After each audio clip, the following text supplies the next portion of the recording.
ઘણું દૂર છે તો લાય આજે સત્યાદેને લેવા માટે હું આબુ જાઉં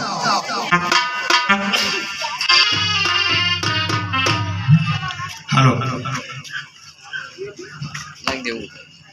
અરે આબુ તો પહોંચી ગયું આબુની બજારું જોઉં છું કેટલું રૂપાળું આબુ એ પણ તેને લેવા માટે આજે મારે કેમ કરી દરવાજાની અંદર જવું પણ હા હું મુજાવ કે મારી માથે મેણું છે મેણું એક ભાભીએ માર્યું છે હું રજપૂત છું એક બાજુ એ ભળ તેના સગપણ ઝાલામાં થયેલા છે એક બાજુ ભાભીનું મેણું છે તો હવે હું શું કરું હું કયા રસ્તે જાઉં હું રજપૂત છું મેણું મારાથી સહન થતું નથી પણ ભલે એ પણ તેને લેખ્યા વગર તો હું જવાનો નથી ભલે ગમે તે થાય લાય જીણો ઝરમર વરસાદ વરસે છે તો થોડી વાર આ નળના ઝરૂકા નીચે ઊભો રહો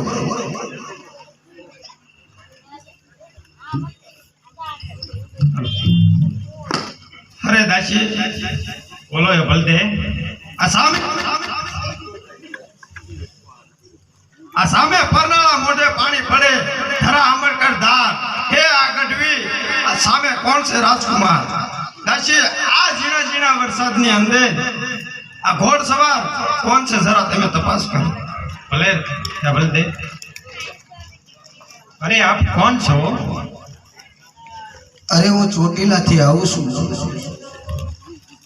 અને એક તમારી મહેમાન ગતિ કરવા માટે આવ્યો છું અને સત્યાદેનો દેર છું અને આબુ આવ્યો છું સત્યાદેના દેર છો અને કોને મળવું છે તમારે મારે કોઈને મળવું નથી આબુ મારે મહેમાન ગતિ કરવી છે તો થોડી વાર ઉભા રહો હું પૂછતી આવું અરે બલદે બોલ દાસી એ સત્યાદેના દેર છે એવું કે છે ઓહો આપણી સત્યાદેના દેર છે અરે જલ્દી જાઓ આજ તો આવા દિવસે આ ઘણા વર્ષો પછી 5 વર્ષ પછી આ સત્યાદેના દેર આપણા આંગણે આવ્યા છે જાઓ જલ્દી અને એમને આપણા રાજમહેલની અંદર આપો અરે ચાલો હાજી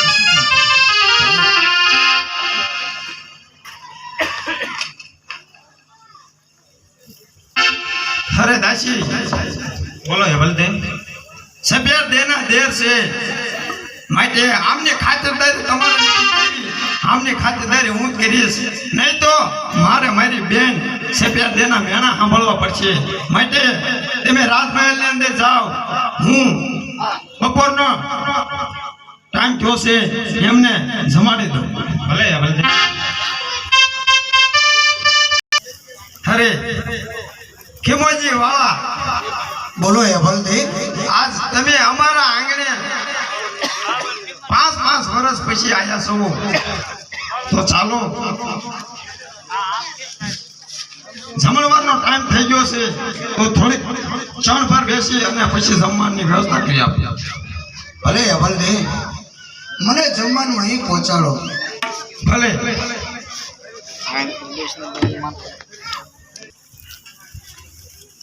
અરે હા એ બોલ તેને ખબર નથી કે હું મેણાના ખાતર હું યાભલને લેવા આવ્યો છું પણ ભલે મને આ 32 ભાતના ભોજન પીરસ્યા છે તો મારા ગળે કેમ ઉતરે પણ છતાં યાભલ તેને ખબર ન પડે એટલા મને હું થોડું જમી લઉં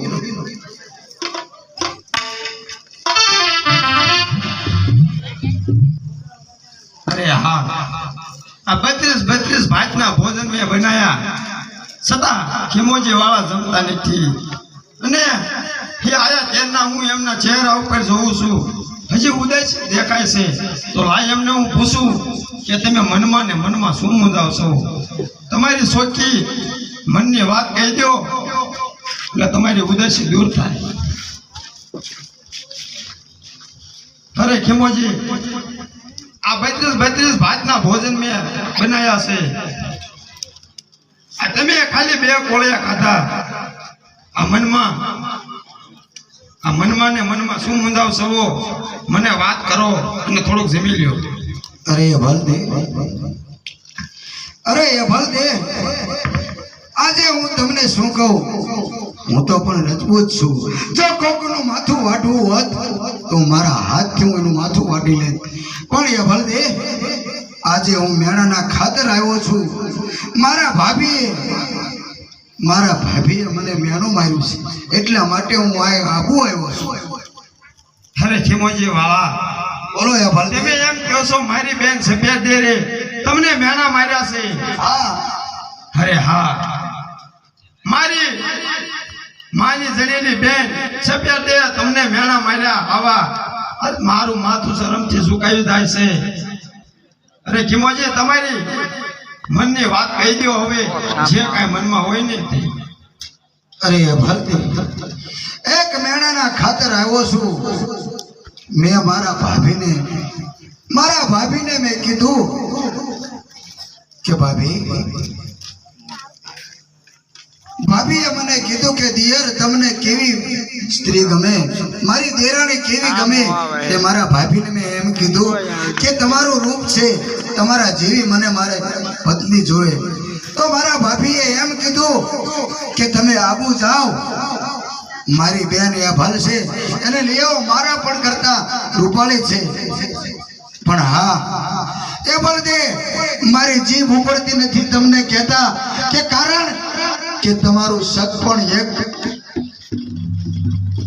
ચાલા કુળમાં થઈ ગયેલું છે, એક હવેલું લીધા જેવું છે.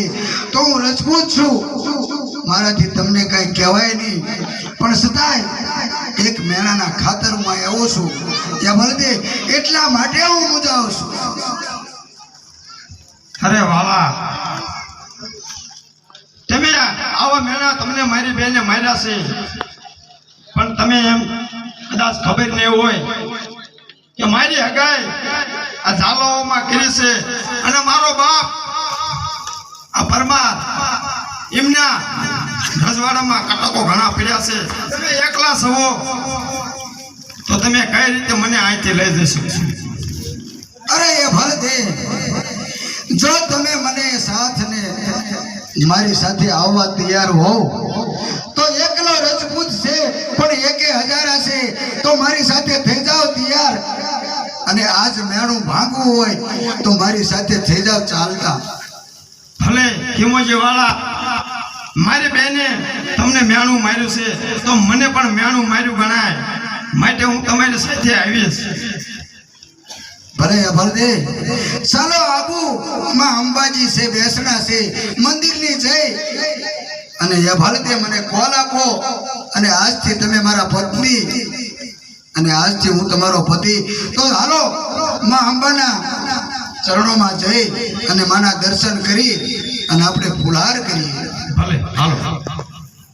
ભલે બોલો ખેમોજી વાળા. માં અંબાના મંદિર આવી ગયા છે.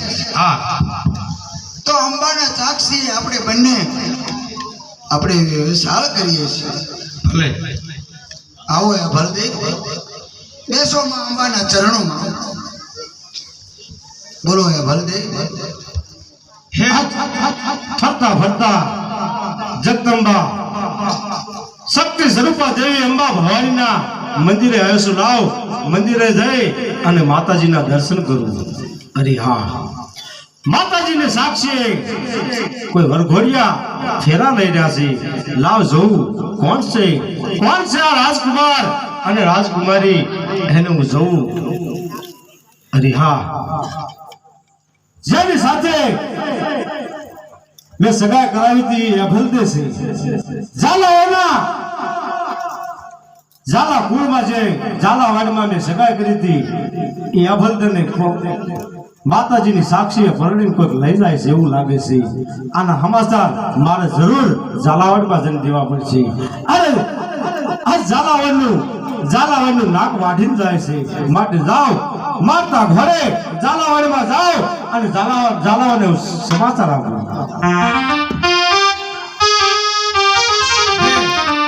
હે માં અંબા ભવાની, માં આજ તમારી સાક્ષીએ મેં ખીમોજી વાળા સાથે લગ્ન તો કરી લીધા છે, પણ માં આગળ લાજ તારે રાખવાની છે. માં ભલે ક્ષણ બે ક્ષણ મારે એમની સાથે રહેવાનું થાય, પણ મારે હવે એમની સાથે જ જવાનું છે. તો માટે માં તું અમારી રક્ષા કરજે. અરે ભલદે, બોલો વાલા. અરે ભલદે, આજે આબુથી ચોટીલા ઘણું દૂર છે. હા. ચાલો આપણે ચોટીલા જઈએ. પણ એ ભલદે મુંજાશો નહીં, આજે ખીમોજી વાળા તમારી સાથે છે. મસ્તક પડી જશે પણ તમારો સાથ નહીં મૂકું. એ ભલદે ચાલો ચાલો ચોટીલા ચાલો.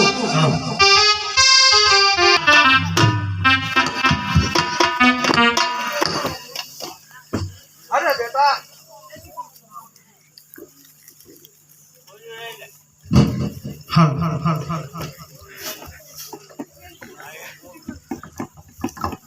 અરે બેટા, ઘણા સમયથી કવિરાજ ગયા છે, હરીએ કાંઈ એમના વાવડ નથી.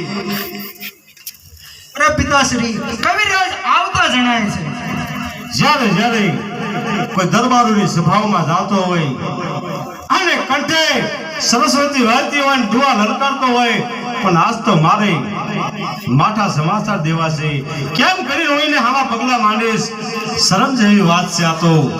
નહીં કહ્યું પરંતુ એને હમાસર તો દેવા પડશે ને. લાવ આજ મારું મોઢું ઢાંકી લઉં. લાવ.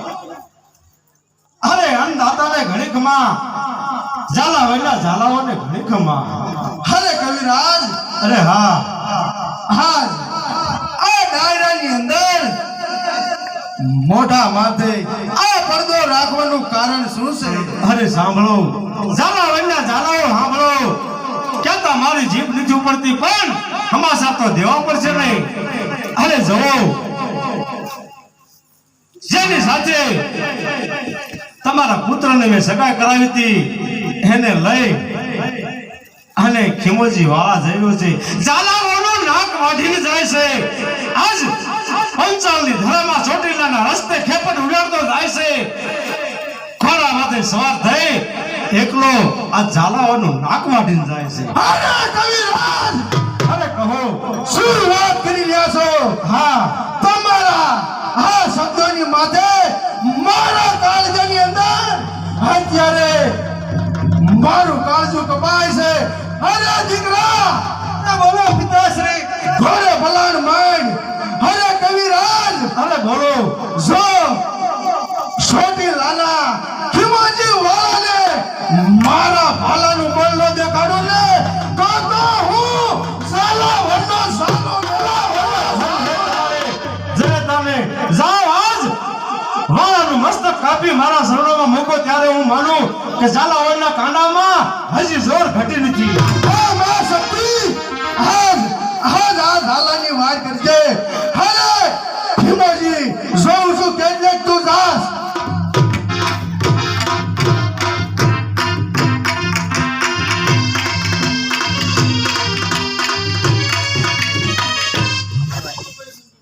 અરે ભલદે, બોલો ખીમોજી વાળા. ચોટીલા તો ઘણો દૂર છે.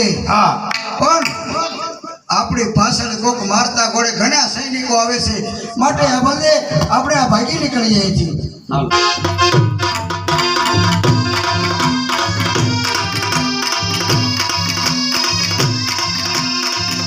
અરે હા, અરે એ ભલદે, બોલો. સામેથી ઝાલાનું સૈન્ય આવીને ઊભું રહ્યું છે. કારણ કે તમારું સગપણ ઝાલાઓ સાથે થયેલું છે. પણ માટે ખીમોજી એકલો છે, પણ રજપૂતનો દીકરો છે. અરે ભલદે, તમે થોડી વાર આ ઉભા રહો, કારણ કે હું રજપૂત છું. આજ મારી ઉપર કોઈ પણ હથિયાર ચલાવે ને તો હું કાયર ગણાવ. પાછી પાની હું નહીં કરું. તમે પણ એક વિરાંગના છો. મને હસતા મૂકે જાઓ અને રજા આપો, હું સામી સાથીએ લડીશ. બોલો. અરે ખીમોજી વાળા, આપ વીર છો, તો હું એ વીરની તલવાર બનીશ અને કાયમ અને આ તમારા મખમલના મ્યાનની અંદર સંતાડીને રાખજો અને તમારી ખોળમાં રાખજો. ધન છે એ ભલદે તમને ધન છે મારી વીરતા ઉપર તમે આટલું ઘણો ઉપકાર કર્યો છે માટે રણ મેદાનની અંદર મને જવાની રજા આપો એ ભલદે. અરે દીકરા અરે બોલો પિતાશ્રી હા છોટી લાલો વાળા હાબડું નાક લઈને જાય છે. અરે બેટા જો માથા પડી જાય ને તો કુરબાન છે પણ આજ ઝાલાનું નાક લઈને જાય છે. જોજે હો બેટા પાછી પાણી કરતો નહીં.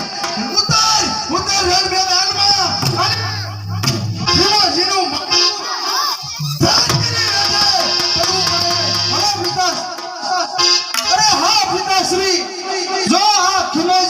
મારી થનાર પત્નીને લઈને જતો હોય તો પણ હું પણ એક ઝાલા કુળનું સંતાન છું. જો આ ખીમાજીને મારા ભાલાની તાકાત ન બતાવું તો મારું નામ મનસિંહજી નહીં. તું પણ ઝાલા છે તો હું પણ વાળા છું. તો થઈ જાઓ તૈયાર તમારું આજે હવેલું લઈને આ વાળા જાય. અરે હોશિયાર થઈ જા. હોશિયાર થઈ જા.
અરે હા આ યુદ્ધ કરતા કરતા મારા સ્વામી આજ મૃત્યુ પામ્યા છે. આજ કદાચ મારી બેન જો આવ્યો હોત ને તો એને ખબર પડે કે આ મેણું આ રજપૂતોને ન મરાય. રજપૂત ક્ષત્રિય છે મેણાના માથે આવા ઘા ન કરાય. આજ મારા કિમોજી વાળા આજ આ મૃત્યુ પામ્યા છે તો લાય મારા જમણા પગની પાણીએ અંગૂઠે અગ્નિ પ્રગટ કરું અને એમાં હું સમાય જાઉં. આજ પછી મારી બેન હવે કોઈ આવા રજપૂતોને મેળા નહીં મારે કે એ ક્ષત્રિય છે આવા એમને મેળા ન મરાય. અને હવે હું આ અગ્નિમાં સત્ય થઈ જાઉં.